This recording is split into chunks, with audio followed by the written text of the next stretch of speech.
जय भोलेनाथ दोस्तों। कल की कहानी में हमने जाना कि किस प्रकार भगवान भोलेनाथ ने नारद जी के अहंकार को तोड़ा और नारद जी ने भगवान विष्णु को श्राप दिया। दोस्तों, देवताओं द्वारा दिए गए अनेक श्राप हम मानव जाति के लिए वरदान साबित हुए हैं। जैसे नारद जी ने विष्णु जी को श्राप दिया और उन्होंने राम जी के रूप में मानव जन्म पाया और वानरों की सेना की सहायता से रावण वध किया और मानव जाति का कल्याण किया। तो दोस्तों, अगर आपने कल वाली यह अद्भुत कहानी नहीं सुनी है तो ज़रूर सुने। इसका लिंक मैं डिस्क्रिप्शन में दे दूंगी। तो चलिए दोस्तों, शुरू करते हैं आज की कहानी, भगवान भोलेनाथ की अगली अद्भुत महिमा की कहानी, जिसमें हम जानेंगे कि किस प्रकार इस सृष्टि की रचना, संचालन और संहार के लिए ब्रह्मा, विष्णु और महेश अर्थात रुद्र रूप में भगवान शिव अवतरित हुए। ब्रह्मा जी ने नारद जी से आगे शिव तत्व का वर्णन करते हुए कहा कि शिव तत्व का स्वरूप बड़ा ही उत्कृष्ट और अद्भुत है। जिस समय प्रलय के कारण पूरी सृष्टि नष्ट हो गई थी और सभी जगह अंधकार ही अंधकार था, तब निरंतर सूचि भेद घोर अंधकार में एक तत् सत ब्रह्म अर्थात श्रुति में जो सत्य सुना जाता है एकमात्र ही शेष रहा, जिसे योगी जन अपने हृदयाकाश में निरंतर धारण करते हैं।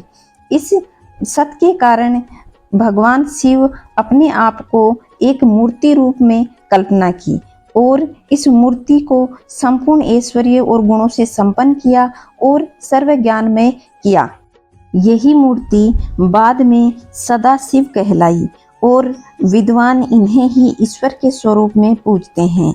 तब भगवान शिव अपनी इच्छा से एक विग्रह का शक्ति स्वरूप प्रकट किया और वह शक्ति स्वरूप ऐसा था जो उनके कभी भी श्री अंगों से अलग न होने वाला था। उन सदाशिव और शक्ति ने एक साथ शिवलोक नामक क्षेत्र का निर्माण किया और इस क्षेत्र को ही काशी कहते हैं। यह परम निर्वाण और मोक्ष का स्थान है जो सबसे ऊपर विराजमान है। वे अपने प्रिया और प्रियतमा स्वरूप शक्ति और शिव ने जो परमानंद स्वरूप हैं उस मनोरम क्षेत्र काशी में नित्य निवास करने लगे। हे मुने, शिव और शिवा ने प्रलय काल में भी कभी भी उस क्षेत्र को अपने सानिध्य से मुक्त नहीं किया, इसलिए विद्वान पुरुष उसे अविमुक्त क्षेत्र भी कहते हैं। यह क्षेत्र आनंद प्रदान करने वाला है, इसलिए पिनाकधारी भगवान शिव ने उसका नाम पहले आनंद वन रखा था। हे देवऋषि, एक समय उस आनंद वन में रमण करते हुए शिवा और शिव के मन में इच्छा प्रकट हुई कि इस सृष्टि के संचालन के लिए किसी दूसरे पुरुष की रचना करनी चाहिए, जिसके ऊपर इस सृष्टि का संचालन का भार सौंप करके हम सदा के लिए काशी में विचरण कर सकें। वही पुरुष हमारे अनुग्रह से सदा सबकी सृष्टि करे, पालन करे और अंत में संहार करे। ऐसा निश्चय करके शक्ति सहित सर्वव्यापी महेश्वर शिव ने अपने वाम भाग में 10वें अंग पर अमृत मल लिया और वहां से उस समय एक पुरुष प्रकट हुआ जो तीनों लोकों में सबसे सुंदर और शांत था। उसकी कांति इंद्र नीलमणि के समान श्याम थी और उसके श्री अंगों पर स्वर्ण सदृश कांति वाले 2 रेशमी पीतांबर शोभा दे रहे थे। शिवजी ने विष्णु नाम से उसे ख्यात किया तथा अपने श्वास मार्ग से उन्हें वेदों का ज्ञान प्रदान किया। इसके बाद भगवान विष्णु ने दीर्घ काल तक भगवान शिव की तपस्या की और इसके कारण उनके सारे शरीर अंगों के अंदर से जल धाराएं निकलने लगी। नार अर्थात जल में शयन करने के कारण ही उनका नाम नारायण हुआ। यह है जगत प्रसिद्ध नाम भगवान नारायण का शिव भगवान ने ही दिया। ब्रह्मा जी कहते हैं कि हे देवऋषि, जब नारायण जल में शयन करने लगे उस समय उनकी नाभि से सहसा एक विशाल तथा उत्तम कमल प्रकट हुआ जो बहुत बड़ा था तत्पश्चात परमेश्वर सदाशिव ने प्रयत्न पूर्वक मुझे अपने दाहिने अंग से उत्पन्न किया और अपनी माया से मोहित करके नारायण के नाभि मंडल में डाल दिया और लीला पूर्वक मुझे वहां से प्रकट किया। इस प्रकार उस कमल से पुत्र के रूप में उत्पन्न मुझ हिरण्यगर्भ का जन्म हुआ। मेरे 4 मुख हुए और शरीर की कांति लाल हुई। हे मुने, उस समय भगवान शिव की इच्छा से परम मंगलमयी तथा उत्तम आकाशवाणी प्रकट हुई। उस वाणी ने कहा कि तप करो। उस आकाशवाणी को सुनकर अपने जन्मदाता पिता का दर्शन करने के लिए उस समय पुनः 12 वर्षों तक घोर तप किया। तब मुझ पर अनुग्रह करने के लिए ही 4 भुजाओं और सुंदर नेत्रों से सुशोभित भगवान विष्णु वहां सहसा प्रकट हो गए। इसके पश्चात विष्णु और मुझ में अपनी अपनी श्रेष्ठताओं को लेकर विवाद होने लगा। इसे शांत करने के लिए हम दोनों के सामने एक लिंग प्रकट हुआ। मैं और विष्णु दोनों उन ज्योतिर्मय शिव को बारंबार प्रणाम करके कहने लगे कि हे महाप्रभु, हम आपके स्वरूप को नहीं जानते। आप जो हैं वही हैं। आपको हमारा नमस्कार। आप शीघ्र ही हमें अपने स्वरूप का दर्शन कराएं। भगवान शंकर हम दोनों पर दया दिखाई और उस समय वहाँ उन सुरश्रेष्ठ से ओम ओम ऐसे स्वरूप शब्द नाद प्रकट हुए जो स्पष्ट रूप से सुनाई दे रहे थे। उस परब्रह्म परमात्मा शिव का वाचक एकाक्षरी प्रणव यह मंत्र है। परब्रह्म को इस एकाक्षर से ही जाना जा सकता है। इसी के बीच विश्वपालक भगवान विष्णु ने मेरे साथ एक और भी अद्भुत और सुंदर स्वरूप को देखा। हे मुने, वह स्वरूप 5 मुखों और 10 भुजाओं से अलंकृत था। उसकी कांति कपूर के समान गौर थी। उस समय परम उदार महापुरुष उत्तम लक्षणों के संपन्न और अत्यंत उत्कृष्ट स्वरूप में दर्शन करके मेरे साथ श्री हरि भी कृतार्थ हो गए। तत्पश्चात भगवान महेश प्रसन्न होकर के दिव्य शब्दमय रूप में प्रकट होकर खड़े हो गए।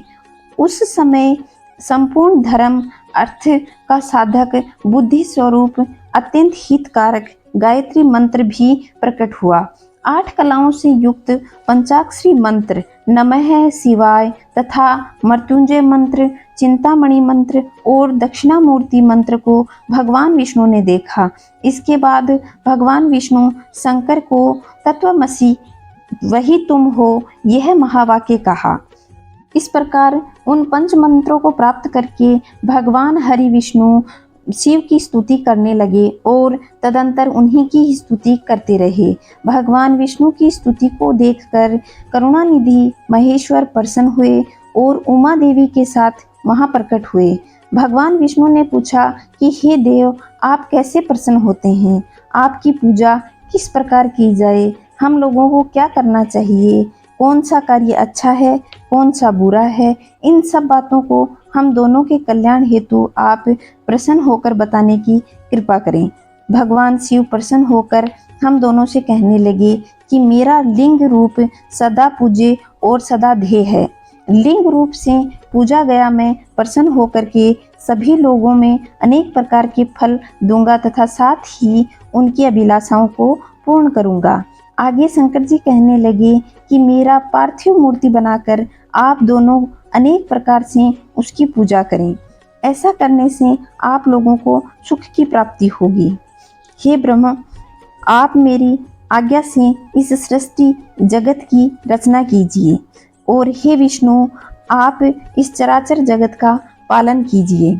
आगे भगवान शिव कहते हैं कि हे ब्रह्म, मेरा ऐसा ही परम और उत्कृष्ट रूप हमारे इस शरीर से लोकों में प्रकट होगा, जो आगे रुद्र नाम से कहलाएगा। जो मेरा ही अंश है, वह रुद्र की सामर्थ्य मुझसे कम नहीं होगी। जो मैं हूँ वही रुद्र है।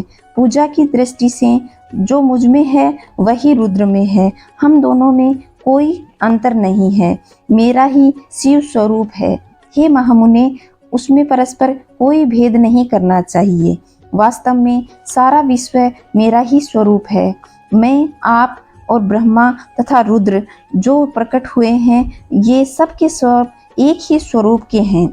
इनमें भेद मानकर अवश्य ही बंधन में पड़ जाएगा।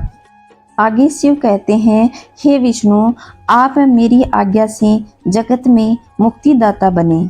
मेरा दर्शन होने पर जो फल प्राप्त होगा, वही फल आपका दर्शन होने पर भी प्राप्त होगा। मैं आज से आपको यह वर दे रहा हूँ कि मेरे हृदय में विष्णु और विष्णु के हृदय में मैं हूँ। रुद्र शिव के पूर्ण अवतार हैं। हे विष्णु, जो आपकी शरण में आया है वह निश्चय ही मेरी शरण में आएगा। जो मनुष्य मुझ में, आप में अंतर समझता है, वह निश्चय ही नरक में गिरता है। इसके बाद भक्तवत्सल भगवान शंभु शीघ्र ही वहां से अंतर्धान हो गए। तभी से इस लोक में शिव पूजा का विधान प्रचलित हुआ। लिंग में प्रतिष्ठित भगवान शिव भोग और मोक्ष देने वाले। शिवलिंग की वेदी महादेवी का स्वरूप है और लिंग साक्षात महेश्वर, इसी में संपूर्ण जगत स्थित है। आगे के अध्याय में शिव पूजन विधि और उसके फल को जानेंगे। तो दोस्तों, यह थी भगवान ब्रह्मा, विष्णु और महेश के अवतार की कहानी। आप लोगों को यह कहानी कैसी लगी मुझे कमेंट करके ज़रूर बताइए। आप लोगों के कमेंट से ही मुझे पता चलता है कि ये कहानियाँ आप लोगों को कैसी लग रही हैं। तो कमेंट में इस कहानी के बारे में लिखें और जय भोलेनाथ लिखें। अगर आपको ये कहानी पसंद आई है तो लाइक भी करें, शेयर करें और चैनल को सब्सक्राइब करें। पास में लगे बेल आइकन को ज़रूर दबाएं ताकि मेरे आगे आने वाले वीडियो का नोटिफिकेशन आप लोगों तक पहुंच सके। जय भोलेनाथ दोस्तों।